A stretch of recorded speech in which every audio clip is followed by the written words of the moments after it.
Friends, welcome to the TN18 vlog.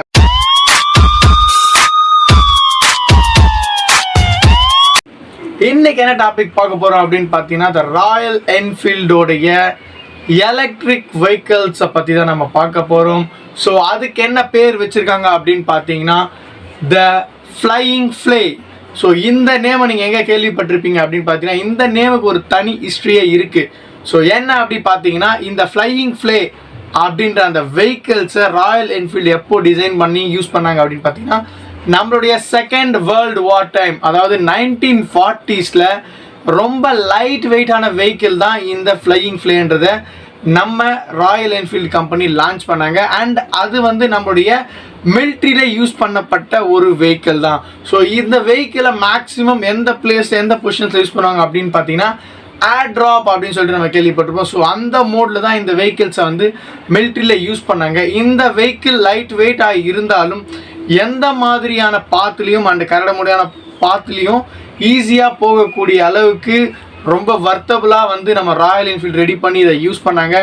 So again அது நம்மளுடைய மார்க்கெட்டுக்குள்ளே அந்த நேம் அந்த டிசைனோட என்ட்ரி ஆக போகுது. பட் அது ஒரு எலக்ட்ரிக் வெஹிக்கிளாக என்ட்ரி ஆக போகுது. So flying ஃப்ளே F6 and S6 அப்படின்னு சொல்லி ரெண்டு மாடல் லான்ச் பண்ண போகிறாங்க நம்ம ராயல் என்ஃபீல்டு. ஸோ நம்ம ஃப்ளையிங் ஃப்ளே அதோடைய ஷார்ட் நேம் தான் என்னென்னு பார்த்தீங்கன்னா FF. So FF-C6 and FF-S6 என்ற ரெண்டு மாடல் தான் நம்ம ராயல் என்ஃபீல்டு லான்ச் பண்ண போகிறாங்க. ஸோ இந்த FF-C6 மாடல் பார்த்தீங்கன்னா நம்ம கிளாசிக் மாடல் அப்படின்னு இன்ட்ரடியூஸ் பண்ணுறாங்க. சிட்டி ஓட நம்மளால் ஈஸியாக ரைட் பண்ண முடியும் அப்படின்னு.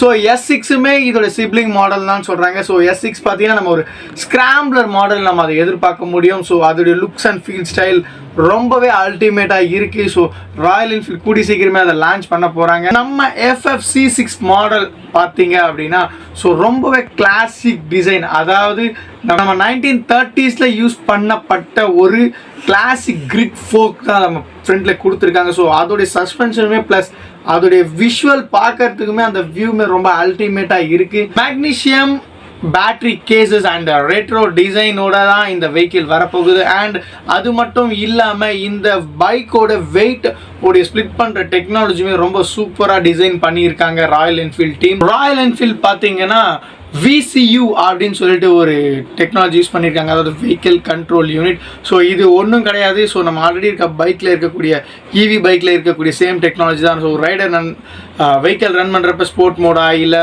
நார்மல் மோடா அண்ட் இந்த மோட்ஸை ஸ்விட்ச் பண்ணுறதுக்காக தான் இந்த VCU அப்படின்னு சொல்லக்கூடிய ஒரு டெக்னாலஜி யூஸ் பண்ணியிருக்கு. பட் அவங்க இது இன்னும் அட்வான்ஸ் பண்ணியிருக்கிறதா சொல்லியிருக்காங்க. ஸோ அது வெஹிக்கிள் ரிலீஸ் ஆனால் தான் தெரியும் எப்படி இருக்குன்னு சொல்லிட்டு. அண்ட் அது மட்டும் இல்லாமல் நம்மளுடைய ராயல் என்ஃபீல்டு பைக்கோடைய செக்யூரிட்டி சிஸ்டம் பார்த்தீங்கன்னா ஸோ நம்ம மொபைல் ஃபோன் தான் அதோடைய கீயாக இருக்கக்கூடிய சான்சஸ் அதிகமாக இருக்குது. ஸோ அதுதான் அவங்களும் எலாபரேட் பண்ணியிருக்காங்க.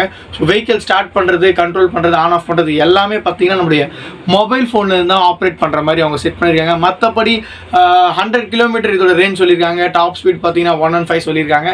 அண்ட் மொத்தத்தில் இதோட கிளாசிக் EV டிசைன் பார்க்கறதுக்கு ரொம்ப ஈகராக இருக்குது அண்ட் சூப்பராகவும் இருக்குது. ஸோ இது ஆன் ரோடில் பார்க்கும்போது தான் இதோடைய ஒரிஜினல் பெர்ஃபார்மன்ஸ் நமக்கு தெரியும். And thank you all, keep watching for the next update.